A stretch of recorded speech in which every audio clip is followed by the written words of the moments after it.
बिस्मिल्लाहिर्रहमानिर्रहीम, अस्सलाम वालेकुम, वेलकम टू माय चैनल। आप अंदाज़ा करें इस वक्त दुनिया के अंदर सूरत हाल ये चल रही है कि किसी जगह पर अब जश्न हो, ऐसी जगह हो जहाँ पर जश्न अब मनाया ना जा रहा हो।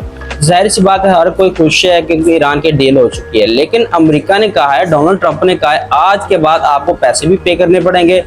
और ट्रंप ये चाह रहा था कि मुझे विक्टिम के तौर पर देखा जाए। ईरान ने ये इंकशाफ किया है कि सिर्फ 60 दिन के अंदर अबनाए हरमस पर हमने छूट दी है। 60 दिन के बाद हम अबनाए हरमस से पैसे चार्ज करेंगे। जो भी शिप जाएगा उसको पैसे पे करने पड़ेंगे। जैसे कोई शॉप नहीं मिलती है, आपको फ्री का सामान मिलता है या डिस्काउंट दिया जाता है, ये कहते हैं कि हमारी तरफ से ये डिस्काउंट समझें। ये हमारी तरफ से डिस्काउंट है 60 दिन के लिए। आप ट्रायल बेसिस पर हैं, उसके बाद आपको पैसे पे करने पड़ेंगे। ये असल सूरत हाल जो है इस वक्त चल रही है, जो अमेरिका के लिए बड़ा शदीद, जिसे कहते हैं ना गुस्सा चढ़ा देने वाली सूरत हाल, वो ये सब चल रहा है मामला। अब आप यहाँ से अंदाजा लगा लें कि अगर सूरत हाल इस लेवल पे हो जाती है तो फिर अमेरिका कहाँ पर खड़ा हुआ है। यानी कि डोनाल्ड ट्रंप के हाथ में कोई चीज नहीं है। आपको पता है ईरान के फॉरेन मिनिस्टर को इस वक्त पूरी दुनिया के अंदर से कॉल्स आ रही हैं, उनको मुबारकबाद दी जा रही हैं, उनको फलाना जा रहा है। आपको पता है कि जब लेबनान में लोग बेघर हो गए थे, वो वापस अपने घरों को आ रहे हैं क्योंकि अब नेतन्याहू को पटा डाला हुआ है ट्रंप ने। वो जाहिर सी बात अब खुश तो नहीं है कि ये क्या हुआ है मेरे साथ, लेकिन जो मौजूदा सूरत हाल है, जाहिर सी बात है इसको अब कुछ ना कुछ तो करना है। अगर वो नहीं करता तो वो गेम से आउट हो जाएगा। यानी आप अंदाजा करें कि दुनिया के इस वक्त कोई ऐसा लेवल नहीं है कि जहां पर नेतन्याहू बदनाम ना हो रहा, जहां पर उसके मामला खराब ना हो रहे हों। यहाँ से आप अंदाजा लगा सकते हैं कि इस वक्त मौजूदा सूरत हाल किस लेवल की, क्या सिनेरियो इस वक्त चल रहा है। देखिए, अमेरिका के लिए सबसे बड़ा चैलेंज ये था कि अपना हरमस खुलवाना है, वो नाकाम हो गया। अगला सिनेरियो क्या है वो आप लोग सब अच्छी तरह जानते हैं। देखिए, अमेरिका के लिए सबसे बड़ा इस वक्त जो चैलेंज बना हुआ है वो ये है कि अब नेतन्याहू का मुस्तकबिल कैसे वो बचा सकते हैं। देखिए, इस वक्त जो हो ये रहा है कि सबसे बड़ा जो सिनेरियो है इजराइल के अंदर वाज़ेह उठ रही है कि नेतन्याहू को फारिग किया जाए।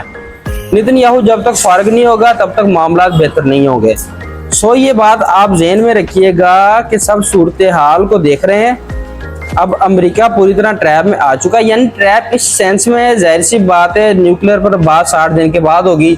अबनाए हरमस से वो फीस चार्ज करेंगे। दूसरी सूरत हाल भी आप देखें कि गोल्ड की कीमत इस वक्त आसमान पर चल चुकी है।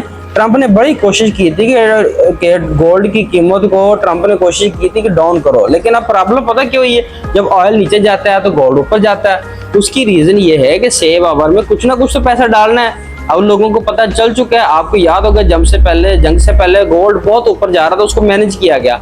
अब लोगों को पता चल चुका है कि जंग अब खत्म हो गई है, तो वो गोल्ड को बाय करेंगे। अब आप देखें गोल्ड की कीमतें आसमान को छूएंगी। यही वो चीज़ है जो अमेरिका को असल में खटकती है।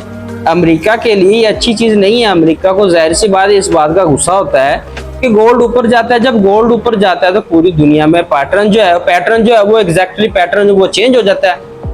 वो पैटर्न अब क्या ये चलाना चाह रहे हैं, वो पैटर्न क्या है? वो पैटर्न ये है कि पूरी दुनिया के अंदर जब गोल्ड बाय किया जाता है तो डॉलर को बेचा जाता है। यहाँ पर अमेरिका के लिए काफ़ी ज़्यादा एक चैलेंजिंग टास्क बना हुआ है कि अगर लेट्स सी गोल्ड को वो गिराते हैं फिर आयल ऊपर जाएगा। जब आयल को गिराते हैं तो गोल्ड जाहिर सी बात ऊपर जाएगा, और गोल्ड चाइना बाय कर रहा है। आप सोचें रिसेंटली जब गोल्ड का क्रैश आया था, चाइना ने फिर भी गोल्ड बाय किया था। उनको ये बात पहले पता थी, डायरेक्टली उनको ईरान से चीज़ें मिल रही थी, डील की हुई, या बहुत सारी सूरत हाल उनकी इंटेलिजेंस एजेंसियां काम कर रही हैं, रशिया भी काम कर रही है। सबको ये बात पता थी कम से कम कि डील होगी नहीं होगी, जो भी होगा अमेरिका को झुकना पड़ेगा। अमेरिका के पास अब दूसरा कोई रास्ता नहीं रह गया, तो डील होगी, अमेरिका को झुकना पड़ेगा, और उसके बाद गोल्ड की कीमतें फिर ऊपर जाएंगी। यही असल में वो सूरत हाल है जो अब तक हम देख रहे हैं और हमें नजर आ रही है।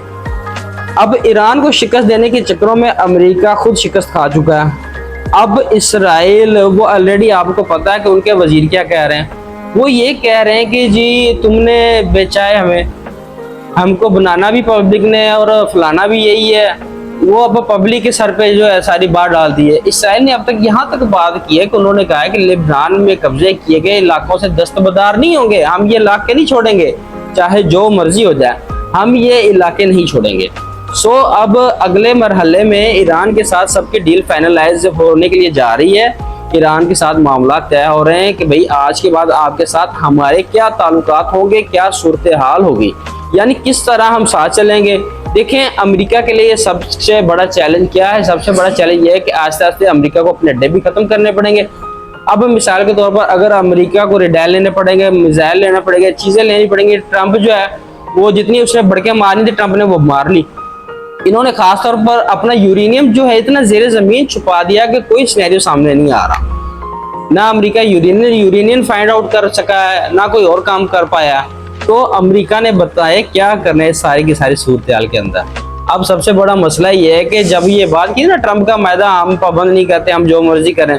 सो अब ये बात आप ज़हन में रखें। उसके अलावा जो खित्ते के इत्तेहादी अमेरिका के जो इत्तेहादी थे वो भी जाहिर सी बात यही सोचेंगे कि क्या अमेरिका हमारी हिफाजत कर सकेंगे।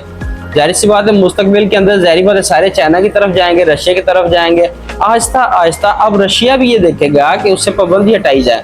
देखिए, अब ईरान से यूरोप पाबंदी हटाता है तो जाहिर बात है उनसे भी पाबंदी हटेंगी। फिर आहिस्ता आहिस्ता, यानी आप ये सोचें रशिया से पहले ईरान पर पाबंदियां थी ना, तो उन्होंने ईरान से पाबंदियां हटानी है तो फिर रशिया से भी हटेंगी। वो तो चाहेंगे कि तेल हमें मिले, गैस हमें मिले, वहां से तेल गैस तमाम चीजें मिलेंगी।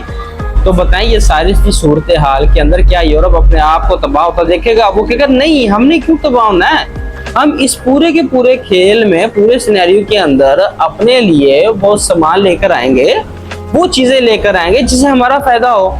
अब हमने कोई ऐसा काम नहीं करना जिससे हमें नुकसान हो, हमारे लिए कोई चैलेंज की सूरत हाल बनी हो। हम ये काम अब नहीं करेंगे। सो अब देखते हैं कि अब अमेरिका के साथ क्या होता है। अमेरिका के लिए कितना बड़ा चैलेंज ये बनता है। सबसे बड़ा चैलेंज यही अमेरिका के लिए ये है कि पूरी दुनिया के अंदर अब अमेरिका को पूछ नहीं रहा, लेकिन यूरोप ने पहले ही कह दिया था कि हम लोग जो है वो ईरान से पाबंदियां हटा देंगे। आज उन्होंने ईरान से पाबंदियां हटाने का फैसला कर लिया। अब सोचें कि यूरोप भी तैयार हो चुका है, वो सब ये तैयार हैं कि ठीक है भाई $1 मिलियन अगर पे करने हैं, 1 मिलियन, 2 मिलियन, 3 मिलियन, जितने भी पे करने हैं वो उन्होंने जाहिर बात है शिप जाएगा ना उन्हें देने। ईरान से इस वक्त डील ये फाइनलाइज हो रही है बहुत सारे मोबाइल की। लेट्स के एक कंपनी है, उसने कितने शिप जाने, आप हमसे ठेका कर लें, मुक्का करें, लमसम आप हमसे रेट फाइनल करें कि इतने हमारे जो है जहाज यहाँ से जाएंगे, लोग देंगे। कुछ बदले में बार्टर ट्रेनिंग भी चाह रहे हैं। अगर हम आपको ये सामान दे देते आप बदले में आप हम यहाँ से शिप जाने दें, जो भी ईरान के लिए फायदा है। और असल मसला ये है कि पूरी दुनिया के अंदर ये अब सिनेरियो सामने आया है, ये तारीख लिखी जाएगी, अपनाए हॉर्मस नहीं खुल पाएगा। आपको पता है कि 60 दिन का मामला जो ये तय किया हुआ था यहाँ पर उसने कहा था, अब सोचो उसने ट्वीट में क्या बात की थी कि कोई पैसा चार्ज नहीं किया जाएगा। अब आधी बात है चार्ज नहीं किया जाएगा, लेकिन 60 दिनों के लिए, 60 दिनों के बाद तो चार्ज होगा ना। वो दुनिया को तो बता देना चाहता है ना कि 60 दिन की डील हो गई है, अब इस पे बात वो नहीं करेगा। 60 दिन के बाद वैसे नॉर्मल हो जाएगी। अगर जंग बंद होती है तो ठीक है, अगर ये होता है तो फिर हम क्या कर सकते हैं। सो दुनिया इस सारी की सारी सूरत हाल को जिस लेवल पर जाके देखती है वहाँ का सिनेरियो बिल्कुल टोटली अलग है। तो देखते हैं अब अमेरिका किस जगह जाता है, क्या उसकी सूरत हाल होती है, कहाँ पर उनके मामला खराब होते हैं, कहाँ पर उनके मामला टूटते हैं। लेकिन अमेरिका को एक बात अच्छी तरह समझ आ गई है कि हमें अपने आप को कुछ ना कुछ बेहतर करने के लिए करना पड़ेगा।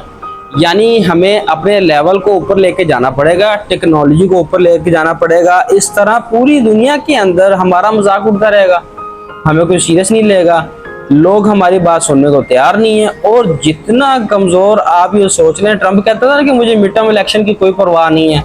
आप देखें मिड टर्म इलेक्शन से पहले उसने डील की है, उसको लड़ाई में इंटरेस्ट ही नहीं था।